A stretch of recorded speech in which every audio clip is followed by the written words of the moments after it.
Hey guys, my name is Tawal Patel. Currently I'm junior at University of Maryland Smith School of Business doing information systems and finance double major.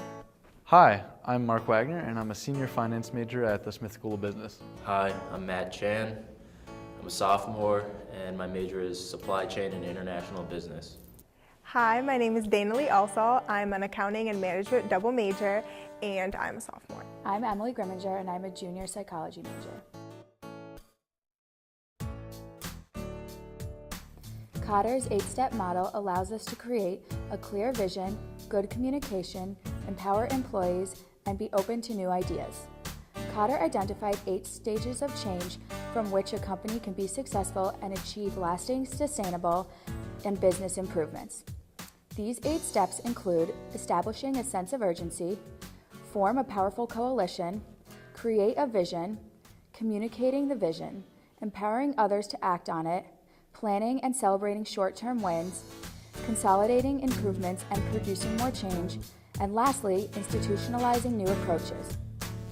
We believe that our organization would benefit from this organizational change framework due to its step-by-step approach, which we firmly believe we need in order to make our venture successful.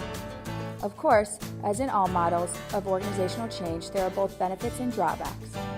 The benefits are that it is an organized process of thought that everyone can easily understand. With this model, it is easy to form a new idea and make sure that everyone understands the entire concept before moving on to a later step. The first 3 steps will be important to making our venture successful. We must establish a sense of urgency for the TerpBike in the University of Maryland community, as UMD has plans to become a car-free campus. Secondly, it is important that we create a coalition for this idea and find strong leaders who possess the characteristics of leadership and expertise that we are looking for in the TerpBike venture. Our vision also needs to be strong. We need to establish a clear and precise project plan that make the organization move in the appropriate direction. Additionally, this step-by-step model makes it easy to follow with little confusion about order. But it does not focus on the change itself, but rather the acceptance and preparedness for the change, which makes the change easier for the transition in organizational culture. Lastly, no matter how large or small TerpBike becomes, this 8-step model will be helpful to deal with cultural change and will help us survive our new environment in the University of Maryland community. However, there are limitations to this model. To start, if any of the steps are missed, the implementation of change is weak, and if the process has started, it will be difficult to stop and redirect the project. Secondly, the reality of any process is that it is possible that some steps are not relevant to TerpBike. However, I believe with proper altering, we can manage this drawback.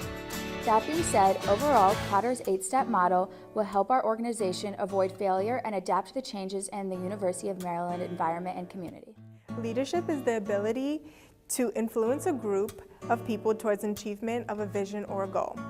I believe the type of leadership that will have TerpBikes implemented on campus are transformational leaders. The ideal leader or leaders that will be able to get TerpBikes implemented on this campus must be creative in their way of finding optimal locations where we can implement bike stations. They must also have the propensity to take risks and look forward to long-term results. People that are risk-averse who only look for the short-term results of a program like this would be overlooking an incredible opportunity for the university. Although this idea is innovative in thinking of the sustainability on campus, some may have resistance pertaining to the idea of TerpBikes. The main issue is with price. The price of implementing this program on campus and the amount of time that it will take for us to regain our investment for putting this on campus. With the university pushing to have the Purple Line to be done by year 2020, we have approximately 4.5 years to promote and bring up a buzz for the TerpBike system. The completion of this Metro line will reduce the amount of parking lots on campus and will force students to find other modes of transportation to get around campus and to get to and from campus. After doing an ample amount of research, we've come to the conclusion that promoting membership to a bike sharing system would not sit well with students, but promotion of an hourly, daily, or semesterly rental bike sharing system will help improve our campus, not only our ecosystem, but promoting healthier living lifestyles among our fellow students. We took a medium-scale survey of mostly target dorm students collected by email and analyzed them to find the following. The data revealed to us that students are walking to class, however, some do use the bus to get to town and to long reaches of campus. Of the students surveyed, only 10% have a car on campus. However, this is not bad because the rental bicycles used elsewhere in the world never got a big market share from what would otherwise be drivers. Most prefer to use their vehicle if they have already drove it here and purchased a permit. The majority of the walking to class takes between 10 to 20 minutes. Because of the natural reaction of the surveyees is to think of their longest walk, times may be shorter on average, assuming the student is not texting or walking casually. Ironically, survey responses were fair about pricing, with some students willing to pay $4 to use a bicycle for 1 hour. When it all came down to it, the average suggested fare was $1.83 by the hour and $37 per semester. It could realistically be around these figures, perhaps costing less per hour, more per semester, and working with a practical hour bundle system. Being here in Maryland, where many services are provided for us, an overwhelming number wanted the service to be free of charge or would not pay unless it became a social trend. We think it will, and hope so, because the payments act as a deposit and cause for the continuation of a rent-a-bike program. Incorporating the TerpBike system will allow the university as a whole to reduce car traffic on campus. Furthermore, it will encourage students to ditch cars and either walk or bike to class, promoting health and fitness. UMD is known for being an eco-friendly campus, and the bikes will help us trend further upwards as a greener university. Not only will car traffic decrease, but the amount of exhaust pollution and student will decrease as well, and students will avoid the hefty DOTS fines. While some studies may point to there being a decent chance that the bikes are damaged and stolen, the liability will ultimately fall on the students who rent the bicycle, as they are linked to the bike for identification and financial purposes. Therefore, students will take better care and not be negligent with them.